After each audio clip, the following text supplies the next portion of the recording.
Halo semua, saya mendapatkan beberapa komentar yang meminta untuk membahas agama lain selain Kristen dan Islam. Sebenarnya, saya sudah membuat video yang membahas tentang Kristen dan Taoisme. Jadi kalau teman-teman mau melihat pembahasan tentang Kristen dan Taoisme, silakan nonton video dengan judul Yesus dalam Tao Te Ching yang ada di playlist tentang Kristen. Oke? Pada video ini, kita akan membahas tentang Kristen dan Buddha. Pertama, saya akan memperkenalkan apa itu Buddha kepada teman-teman yang Kristen. Lalu setelah itu saya akan memperkenalkan apa itu Kristen kepada teman-teman yang Buddha. Oke, kita mulai aja ya.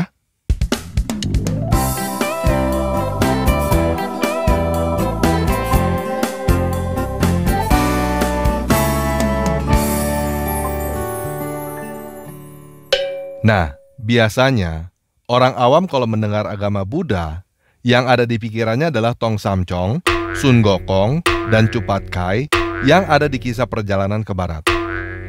Jadi pertama kita buang dulu mitos-mitos tentang ajaran Buddha ya. Kita buang kisah Sun Gokong yang adalah dongeng pada abad ke-16.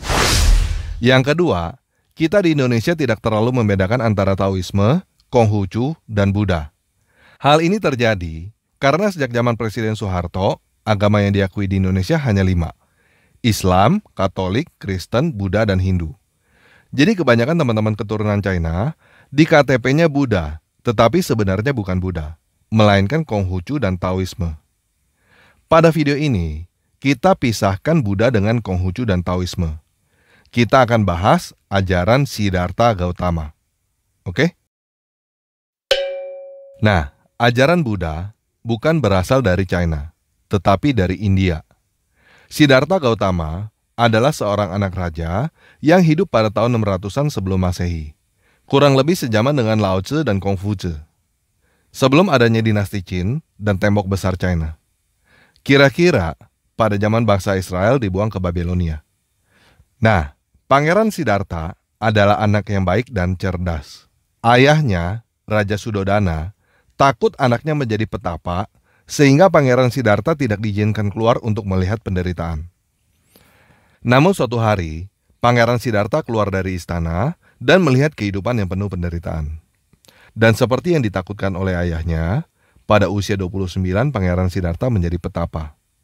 Dia keluar dari istana, meninggalkan istri, anak, dan segalanya untuk mencari jawaban. Kenapa hidup penuh penderitaan? Dan bagaimana caranya supaya keluar dari penderitaan? Pada usia 35, petapa Siddhartha mendapatkan jawaban atas semua pertanyaannya. Dan ini yang disebut dengan mendapatkan pencerahan atau menjadi Buddha. Arti kata Buddha adalah sadar atau mendapatkan pencerahan. Dasar ajaran Buddha disebut dengan 4 kebenaran mulia. Yang pertama adalah dukkha, atau bisa disebut juga kesengsaraan atau penderitaan. Kelahiran adalah dukkha. Usia tua adalah dukkha. Penyakit adalah dukkha. Sedih, ratap tangis, derita badan, duka cita, putus asa adalah dukkha. Berkumpul dengan yang tidak disenangi adalah dukkha.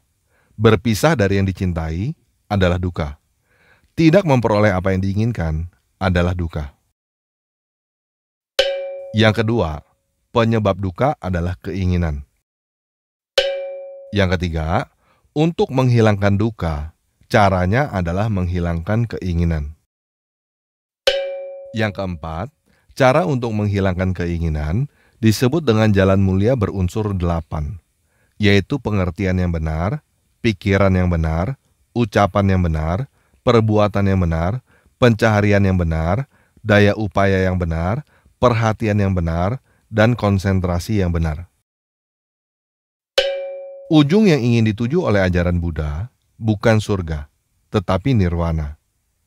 Secara literal, nirwana artinya adalah kepunahan atau pemadaman. Nirwana bukan tempat, tetapi suatu kondisi di mana seseorang sudah terlepas dari segala penderitaan, yang artinya terlepas dari segala keinginan. Termasuk keinginan untuk masuk surga, atau keinginan untuk reinkarnasi, atau apapun juga itu. Sampai di sini paham ya? Nah, itu adalah dasar dan inti ajaran Buddha. Pertanyaan pertama yang pasti teman-teman mau tanyakan tentang Buddha adalah tentang ketuhanan. Supaya teman-teman bisa mengerti apa pandangan Buddha tentang ketuhanan, kita samakan bahasa dulu ya. Siddhartha Gautama hidup di India dengan latar belakang agama Hindu. Di dalam agama Hindu, ada banyak dewa, dan ada dewa pencipta yang bernama Brahma. Bahasa Inggris dewa adalah God, bahasa Yunaninya adalah Theos, bahasa Ibraninya adalah El, bahasa Arabnya adalah Il. Bentuk jamak dari dewa adalah dewata, bahasa Ibraninya adalah Elohim, bahasa Arabnya adalah Ilah. Nah, jadi apa yang teman-teman maksud dengan Tuhan? Kalau yang teman-teman maksud dengan Tuhan adalah dewa, sesuatu dengan kekuatan supranatural, maka jawabannya adalah umat Buddha percaya bahwa mereka, para dewata itu, ada. Namun kalau Tuhan yang teman-teman maksud adalah suatu dewa yang menciptakan segalanya dengan konsep tetangga dari Arab, maka Buddha akan menjawab dengan pertanyaan seperti ini. Jika dewa itu menciptakan segalanya, berarti dewa itu juga menciptakan segala duka ini. Kalau menurutmu dewa itu yang menciptakan segala duka ini, lalu untuk apa kamu menyembah dewa itu? Kamu menyembah dewa pencipta itu juga tidak menghilangkan duka, kan? Bisa paham ya? Nah, apakah dengan menjadi Buddha yang mencapai nirwana artinya menjadi dewa? Enggak, guys. Menjadi Buddha bukan berarti menjadi dewa. Mencapai nirwana bukan berarti masuk surga. Mencapai nirwana berarti sudah terlepas dari segala keinginan. Jadi, kalau ada teman-teman yang ingin kaya, ingin mendapatkan jodoh, atau ingin apapun, lalu berdoa memohon kepada Buddha, teman-teman salah alamat. Buddha akan menjawab dengan mengajarkan kepada teman-teman supaya melepaskan segala keinginan itu. Jadi, Buddha jelas akan menolak ajaran seseorang yang ingin kawin dengan bekas bini orang lain, lalu berkoar kemana-mana bahwa itu dewa yang suruh. Di dalam sudut pandang Buddha, seseorang yang ingin kawin dengan bekas bini orang lain adalah sesuatu yang membawa penderitaan. Dan berkoar-koar bahwa hal itu adalah dewa yang suruh adalah tindakan melempar kesalahan kepada dewa. Jadi, jika ada biksu yang bertemu dengan seseorang yang ingin kawin dengan bekas bini orang lain, lalu berkata bahwa itu dewa yang suruh, biksu itu pasti menjawab, "Sancai, sancai, bertobatlah, tinggalkanlah nafsu duniawi." Paham ya? Nah, menurut saya, ajaran Buddha sangat bagus. Ajaran Buddha dari India jauh lebih bagus daripada ajaran orang Arab. Buddha membuktikan bahwa manusia sebenarnya tidak butuh dewa, Tuhan, surga neraka, dan sebagainya untuk berbuat baik dan menjauhi kejahatan. Sederhananya inti ajaran Buddha adalah segala kesusahan yang kamu alami di dalam kehidupanmu terjadi karena kamu punya banyak keinginan. Supaya hidupmu tidak susah, buang keinginan kamu. Oke, sekian yang bisa saya bagikan kepada teman-teman yang belum mengenal ajaran Buddha. Kalau teman-teman tidak yakin dengan apa yang saya katakan tentang ajaran Buddha, silakan bagikan video ini kepada biksu dan tanyakan kepada biksu itu, apakah yang saya katakan tentang ajaran Buddha ini benar atau salah. Maksud saya, jangan tanyakan kepada umat Buddha KTP, karena mereka sebenarnya bukan beragama Buddha dan sama nggak taunya dengan kamu.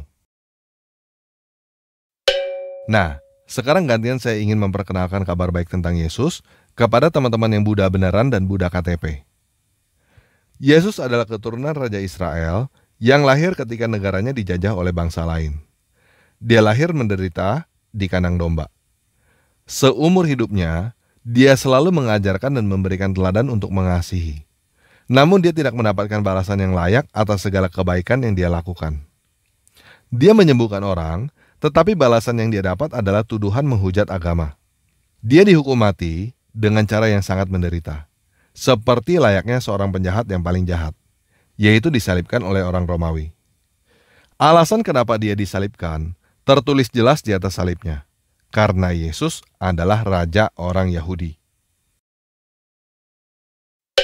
Jadi, Yesus bukan orang yang tidak tahu bahwa hidup adalah penderitaan, karena Yesus hidup di dalam penderitaan itu. Dan lebih daripada itu, Yesus menderita bukan karena dia berbuat jahat. Yesus menderita karena dia berbuat baik. Jadi apakah Yesus tidak tahu bahwa dia menderita? Pasti tahulah. Namun dia tetap mengerjakan apa yang dia kerjakan, walaupun dia tahu bahwa dia akan menderita. Kenapa Yesus tidak berhenti aja, supaya dia nggak menderita? Karena Yesus tidak berhenti melihat sampai pada hidup adalah penderitaan. Yesus melihat bahwa di balik penderitaan, hidup adalah anugerah. Yesus mempunyai jalan keluar lain untuk lepas dari penderitaan selain melepaskan keinginan, yaitu mengucap syukur dalam segala hal. Jadi secara sepintas, Yesus dan Buddha Gautama sama-sama mengajarkan kasih dan berbuat baik. Namun ada perbedaan sudut pandang tentang kehidupan dan solusinya. Buddha Gautama melihat hidup adalah penderitaan. Yesus melihat bahwa hidup adalah anugerah. Buddha Gautama melihat bahwa jalan keluar dari penderitaan adalah melepaskan segala keinginan. Yesus melihat bahwa cara mengatasi penderitaan adalah dengan bersyukur. Tujuan akhir yang dicapai oleh Buddha Gautama adalah nirvana, sebuah keadaan yang terlepas dari segalanya. Tujuan yang dicapai oleh Yesus adalah hidup abadi. Nah, teman-teman yang bukan Kristen tentu mau bertanya, apa maksudnya hidup abadi? Apakah sama dengan surga? Jadi begini, dari tadi saya memberikan informasi tentang Buddha Gautama dan Yesus dari sisi kemanusiaan. Namun sekarang, saya harus menjelaskan dari sisi supranatural. Yang pertama, saya ingin memberitahukan bahwa Kristen tidak mengenal reinkarnasi seperti yang teman-teman tahu. Dan pada video ini, saya tidak memperdebatkan tentang reinkarnasi. Jadi, cukup sampai teman-teman tahu bahwa di dalam ajaran Kristen, hidup ini hanya sekali. Oke? Bisa terima ya? Nah, tadi saya sudah menjelaskan pandangan Buddha tentang Dewa Pencipta. Untuk apa menyembah dewa yang menyebabkan semua penderitaan ini? Jadi sekarang, saya akan menjawab pertanyaan Buddha dengan apa yang tertulis di dalam kitab suci Kristen. Di dalam kitab suci, tertulis bahwa Dewa Pencipta itu menciptakan segalanya baik. Dia menciptakan manusia serupa dengan dewata, tidak dengan penderitaan, tidak dengan kematian. Dewa Pencipta itu menciptakan manusia untuk hidup abadi dengan kebebasan, untuk mengusahakan dan memelihara dunia. Jadi, manusia bukan diciptakan untuk menyembah dewa, tetapi untuk menjadi seperti dewa. Namun pada prakteknya, kita menyalahgunakan kebebasan kita itu, dan itulah yang menyebabkan kita mengalami penderitaan dan kematian. Namun kitab suci menjelaskan bahwa tujuan Dewa Pencipta itu masih tetap sama, yaitu supaya manusia hidup abadi dengan kebebasan untuk mengusahakan dan memelihara dunia. Bagaimana caranya manusia bisa hidup abadi dengan kebebasan untuk mengusahakan dan memelihara dunia? Sedangkan kenyataannya, kita semua pasti mati. Nah, inilah kabar baik tentang Yesus Kristus. Yesus Kristus adalah Dewa Pencipta itu yang datang menjadi manusia untuk mengajarkan manusia bagaimana caranya supaya bangkit dari kematian dan hidup abadi. Kitab suci mencatat bahwa setelah Yesus mati disalibkan, dia bangkit hidup kembali pada hari yang ketiga, lalu dia naik ke langit untuk mempersiapkan langit dan bumi yang baru bagi orang-orang yang mengikuti dia. Kitab suci mencatat bahwa kehidupan di langit dan bumi yang baru itu tidak akan ada lagi penderitaan, tidak akan ada lagi kematian, tidak akan ada lagi tangisan. Jadi, hidup abadi bukanlah surga dalam pengertian roh di suatu tempat yang menyenangkan. Tetapi hidup abadi itu artinya adalah roh keluar dari dunia orang mati dan hidup kembali secara fisik. Persis seperti Yesus bangkit dari kematian secara fisik. Abadi di langit dan bumi yang baru. Nah, buat teman-teman yang mau bertanya, apakah Yesus benar-benar bangkit dari kematian dan hidup abadi? Jawabannya adalah iya. Kebangkitan Yesus dari kematian adalah catatan sejarah, bukan dongeng. Seperti Siddhartha Gautama menjadi Buddha dan mencapai nirvana adalah catatan sejarah, bukan dongeng. Jadi, sekarang teman-teman mempunyai dua pilihan. Teman-teman mau melihat hidup adalah penderitaan atau mau melihat hidup adalah anugerah. Teman-teman mau lepas dari segala keinginan atau mau bersyukur dalam segala hal. Kalau teman-teman mau menuju nirvana, silakan ikuti ajaran Buddha Gautama. Kalau teman-teman mau menuju hidup abadi di langit dan bumi yang baru, silakan ikuti ajaran Yesus. Nah, buat teman-teman Buddha, Konghucu, dan Taoisme yang ingin tahu lebih lanjut tentang Yesus, saya sarankan teman-teman supaya baca Alkitab sendiri. Tetapi saya tidak menyarankan teman-teman untuk baca Alkitab terjemahan Lai, supaya teman-teman tidak rancu antara dewanya orang Kristen dengan dewanya orang Arab yang mau kawin dengan bekas bini orang lain itu loh. Teman-teman paham dong siapa maksudnya? Jadi saya menyarankan teman-teman Buddha, Konghucu, dan Taoisme untuk membaca Alkitab terjemahan ILT atau IMB kalau mau baca Alkitab dalam bahasa Indonesia, atau baca Alkitab bahasa Mandarin jika teman-teman mengerti bahasa Mandarin, atau baca Alkitab bahasa Inggris. Mulainya dari kitab Matius ya. Oke, sekian video kali ini. Yesus Kristus Dewa saya memberkati kita semua.